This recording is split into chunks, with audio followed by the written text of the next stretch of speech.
সুপ্রিয় অষ্টম শ্রেণীর শিক্ষার্থীরা কেমন আছো তোমরা? আশা করি সবাই ভালো আছো। আজকে তোমাদের ইতিহাস ও সামাজিক বিজ্ঞান ক্লাসে তোমাদের সবাইকে স্বাগতম জানাচ্ছি। আজকে তোমাদের সামাজিক ও সাংস্কৃতিক ইতিহাস জানার উপায় এই অধ্যায় থেকে আমরা তোমাদেরকে দলগত কাজ করাবো এবং দলগত কাজের বিষয়বস্তু দেওয়া আছে বৈশাখী মেলা, নববর্ষ, পহেলা বৈশাখ এবং হালখাতা এই সম্পর্কে তোমাদের বইতে ছবিও দেওয়া আছে। এখানে নৌকা বাইচের ছবি দেওয়া আছে। আগের পৃষ্ঠায় তোমাদেরকে দেওয়া হয়েছিল বৈশাখী মেলার যে বিভিন্ন ছবি দেখানো হয়েছে, সেই ছবিতে সব ধরনের আয়োজন দেওয়া আছে এবং সেগুলো দেখেই তোমরা আজকে তোমাদের দলীয় কাজে অংশগ্রহণ করবে। এবং আজকে এই অষ্টম শ্রেণীতে আমরা 6টি দলে ভাগ করেছি এবং এই 6টি দলের নাম দেওয়া হয়েছে, বিভিন্ন ফুলের নাম দিয়ে নাম দেওয়া হয়েছে এবং শিক্ষার্থীরা এখন তাদের দলগত কাজটি করার জন্য তারা সবাই বসে পড়েছে এবং তারা সবাই পর্যালোচনা করেই তারা দলীয় কাজটি একজন দল নেতার মাধ্যমে তারা কাজটি সম্পন্ন করছে। আশা করি তোমরা সবাই ক্লাসটি উপভোগ করবে এবং তোমাদের ভালো লাগবে এবং পরবর্তীতে তোমরা যে কোনো ধরনের দলগত কাজ করতে আগ্রহী হবে এবং কাজগুলো কিভাবে করতে হয় সে সম্পর্কেও তোমরা জানতে পারবে। এই যে এখানে ছেলেরা ছেলেদের দলে এবং মেয়েদেরকে মেয়েদের দলে অন্তর্ভুক্ত করে 6টি দল গঠন করে দিয়েছি এবং সবাই ক্লাসটি উপভোগ করো। ধন্যবাদ সবাইকে।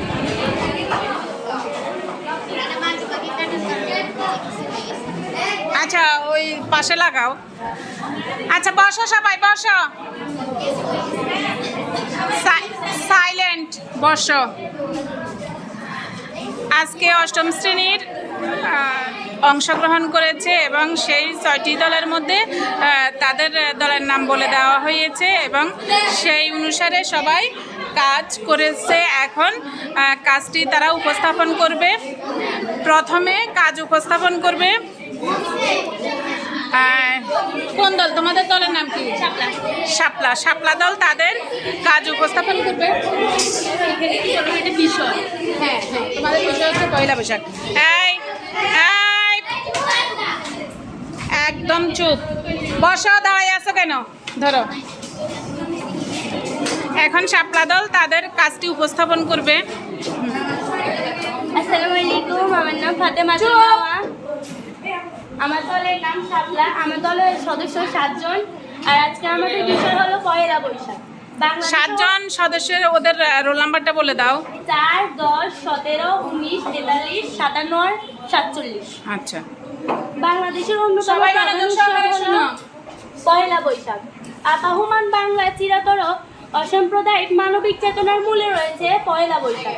নববর্ষ বিদায়ী বছরে গ্লানি মুছে দিয়ে বাঙালির জীবনে ওড়ায় নতুন চেতনার বাজায় বিরলের সুর। গ্রামের ঝিন্নকুটি হতে বিলাসবহুল ভবন কিংবা দূরপ্রবাসের মেগাসিটি সর্বই প্রবাহিত হয় আনন্দের ফাল্গুন ধারা। তবে বাঙালির নববর্ষে সব বাঙালির কাছে একভাবে আসেনি। কারো কাছে এসেছে ভরা হয়ে, কারো কাছে এসেছে ঘটনা দেওয়ার সময় হিসাবে, কারো কাছে এসেছে মহাদানের সুদ্রূপে, আবার কারো কাছে এসেছে উৎসব হিসেবে। বাংলার নববর্ষের উপস্থিতির ইতিহাসে দেখা যায় 1556 খ্রিস্টাব্দে সম্রাট আকবরের রাজত্বকাল বঙ্গাব্দ চালু হয়। 16 বর্ষের চন্দ্রবর্ষ 10 অথবা 12 দিন কম হওয়ার ফলে কৃষকের কৃষিকাজের সংক্রান্ত কাজে দিনক্ষণের সঠিক হিসাব রাখা কঠিন হয়ে পড়ে। তাই এই সমস্যার সমাধানে মোগল সম্রাট আকবর 1585 খ্রিস্টাব্দে ফসলি সন শুরু করেন, যা বর্তমানে বাংলা সন হিসাবে পরিচিত। ধন্যবাদ তোমাকে তোমার কাজটি উপস্থাপন করার জন্য।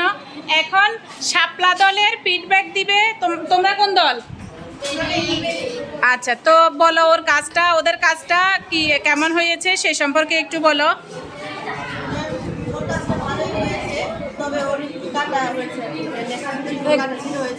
আচ্ছা আচ্ছা, ধন্যবাদ। ওর জন্য একটা হাততালি দাও। তোমাদের কাজ এখনো কমপ্লিট হয় নাই? আচ্ছা, তোমরা কোন দল? আচ্ছা, বেলি দলের ফিডব্যাক দিবে কোন দল? তোমরা শাপলা। হ্যাঁ, তো আসো, তুমি আসো, তোমার কাজটি উপস্থাপন করো। দ্রুত আসো, দ্রুত। শোনো, ওরা কি কোন কাজটা এবং কি পড়তেছে, কোন বিষয় নিয়ে আলোচনা সেটা একটু শুনো। তোমাদের দলের নাম বলবা এবং দলে কতজন সদস্য সেটা বলো। আমার দলের নাম রেণু। আমি বাংলা নববর্ষ নিয়ে তোমার দলে কতজন ওদের রোল? দলের সদস্য 8 জন। রোল নম্বর হচ্ছে 1, 3, 11, 31, 35, 37, 61, 66। বাংলা নববর্ষ নিয়ে আমি একটু অনুচ্ছেদ লিখছি আমরা গ্রুপে। বাংলা নববর্ষের পালনের সূচনা মূলত আকবরের সময় থেকে। সেই সময় বাংলার কৃষকেরা চৈত্র মাসের শেষ দিন পর্যন্ত জমিদার, তালুকদার এবং অন্যান্য ভূস্বামীর খাজনা পরিশোধ করত। পরদিন নববর্ষে ভূস্বামীরা তাদের মিষ্টি মুখ করাতেন। এই উপলক্ষে তখন মেলা এবং নানা রকম অনুষ্ঠানের আয়োজন করা হতো। ক্রমান্বয়ে পারিবারিক ও সামাজিক জীবনের সঙ্গে ঘনিষ্ঠভাবে মিশে পহেলা বার্ষিক উৎসব মুখী হয়ে ওঠে এবং বাংলা নববর্ষের শুভদিন হিসেবে পালিত হতে থাকে। অতীতে বাংলা নববর্ষের মূল উৎসব ছিল হালখাতা। এটি পুরোপুরি একটি অর্থনৈতিক ব্যাপার। গ্রামে গঞ্জে নগরে ব্যবসায়ীরা নববর্ষের শুরুতে তাদের পুরনো হিসাব নিকাশ সম্পন্ন করে হিসাবের নতুন খাতা খুলতেন। এই উপলক্ষে তারা নতুন পুরনো ক্রেতাদের আমন্ত্রণ জানিয়ে মিষ্টি বিতরণ করতেন। নতুনভাবে তাদের সাথে ব্যবসায়িক যোগসূত্র স্থাপন করতেন। চিরায়ত এই অনুষ্ঠানটি আজও আমাদের পালিত হয়। আচ্ছা, ধন্যবাদ তোমাকে। ওর জন্য একটা হাতে তালি দাও। ওরা কি উপস্থাপন করেছে? তারা বাংলা নববর্ষ উপস্থাপন করেছে এবং বাংলা নববর্ষে কি হয় তোমরা সে সম্পর্কে জানতে পেরেছ। এবং এই দলের ফিডব্যাক দিবে শাপলা দল কে দিবে? তোমাদের দল থেকে দলনেতা বলো ওদের কাজটা কেমন হয়েছে, উপস্থাপনাটা কেমন হয়েছে? ভালো হয়েছে, কিন্তু ওরা অনেক ছোট করে লেখছে আর ওরা লাগিয়ে লেখছে। আলাদা আলাদা একটু করে ফাঁক করে লিখলে সুন্দর হতো। আচ্ছা আচ্ছা, ঠিক আছে। তোমরা এটা মনে রাখবে, পোস্টার পেপারে কাজ করার সময় লেখাটা যাতে একটু বড় হয়, যাতে পিছন থেকে যে স্টুডেন্টরা আছে তারাও দেখতে পারে। ধন্যবাদ। দাও ওর জন্য একটা হাতে তালি দাও, সুন্দর একটা ফিডব্যাক দেওয়ার জন্য। এবং কাজটা সর্বোপরি কি হয়েছে? ভালো হয়েছে, সুন্দর হয়েছে। এবং আমরা বাংলা নববর্ষ সম্পর্কে জানতে পারলাম এবং পহেলা বৈশাখ সম্পর্কে আমরা জানতে পেরেছি। অর্থাৎ দলে যদি কোনো ইনঅ্যাক্টিভ সদস্য থাকে, প্রত্যেক দলের সদস্যদেরকে কি হতে হবে? অ্যাক্টিভ থাকতে হবে, যাতে সবাই সব সম্পর্কে জানে। যদি কোনো ইনঅ্যাক্টিভ কোনো সদস্য থাকে, তারা পরবর্তীতে এই আলোচনার মাধ্যমে তারা জানতে পারবে। আচ্ছা, এরপরে পরের কাজটা কার? দ্রুত আসো, দ্রুত আসবে।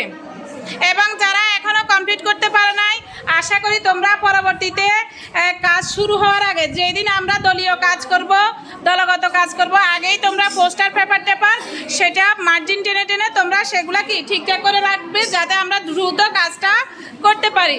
তোমার দলের নাম কি? দলের নাম রজনীগন্ধা। কেমন? তোমার দলে কত সদস্যদের? ওদের নামটা একটু, রোল নাম্বারগুলো একটু বলি দাও। 13, 22, 38, 41, 45, 58, 54, 52, 65। আচ্ছা, তো তোমাদের আজকে উপস্থাপনাটা কি? তোমাদের হালখাতা। তো হালখাতা সম্পর্কে কথা বলিও না, তোমরা একটু শোনো, দ্রুত বলো।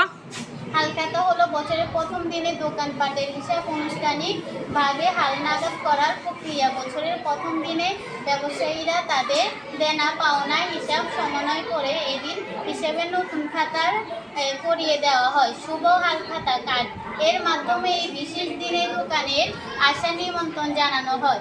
এই উপলক্ষে নববর্ষের দিন ব্যবসায়ীরা তাদের খদ্দেরদের মিষ্টি মুখ করান। খদ্দেরাও তাদের সামর্থ্য অনুযায়ী পুরনো দেনা শোধ করে দেন।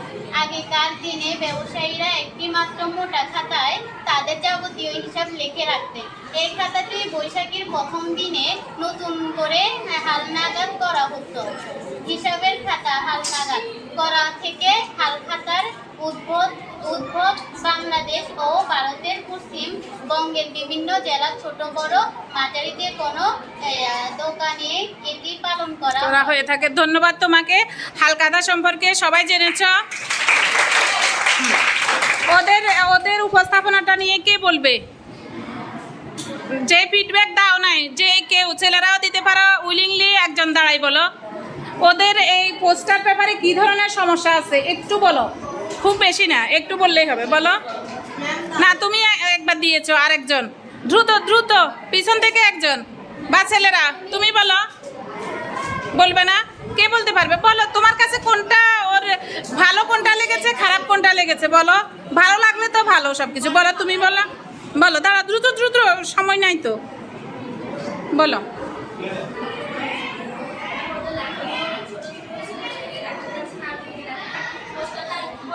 হ্যাঁ হ্যাঁ হ্যাঁ, ধন্যবাদ তোমাকে। এমনিতে সর্বোপরি ওদের কাজটা কি ভালো হয়েছে, লেখা সুন্দর হয়েছে, লেখা যে হালখাতা সম্পর্কে যেভাবে বলার দরকার ঠিক সেভাবে বলা হয়েছে। শুধু পোস্টার পেপারটা একটু ছোট হয়ে গিয়েছে, কেমন? আচ্ছা, দাও, ওর জন্য একটা হাততালি দাও। ঠিক আছে, ধন্যবাদ সবাইকে। 6টি দল অংশগ্রহণ করেছ, অনেকে কমপ্লিট করতে পারো নাই, আবার অনেকে কমপ্লিট করতে পেরেছ। তাহলে আমাদেরকে অবশ্যই সজাগ দৃষ্টি রাখতে হবে। যেই দিন আমরা কাজ করব ওই দিন আমরা আগেই আমাদের পোস্টার পেপার, কলম আমরা সেগুলো রেডি করে রাখবো, কেমন? আচ্ছা, তো সর্বোপরি আমাদের এখানে 6টি দল অংশগ্রহণ করেছে এবং 6টি দলে 6টা বিষয় ছিল। এবং আমরা সবাই যদি একেবারে নাও জানি, কয়েকজন অবশ্যই আমরা ভালোভাবে জেনেছি পয়লা বৈশাখ কী, বৈশাখী মেলাটা কী, নববর্ষ কী, হালখাতা কী। এবং দলের সবাই আলোচনা করার কারণে যারা কম পেরেছে বা কম জেনেছে তারাও অনেকটাই বুঝতে পেরেছে বলে আমি আশা করি। আসলে কি তোমরা বুঝতে পেরেছ? কিছুটা হলে তো অনেকে বুঝতে পেরেছ, কেমন? তুমি বুঝো নাই কেন? যখন তোমার দলে কাজ করা হয়েছে তুমি জিজ্ঞেস করতে ওদেরকে। যাদের সমস্যা আছে দলীয় কাজের মধ্যে আলোচনার মাধ্যমে সেটা বুঝে নিবে। তো ধন্যবাদ তোমাদের সবাইকে। আজকের ক্লাস এখানেই শেষ করছি। পরবর্তী ক্লাসে আবার দেখা হবে তোমাদের সাথে। সেই পর্যন্ত সবাই ভালো থাকবে, সুস্থ থাকবে। ধন্যবাদ।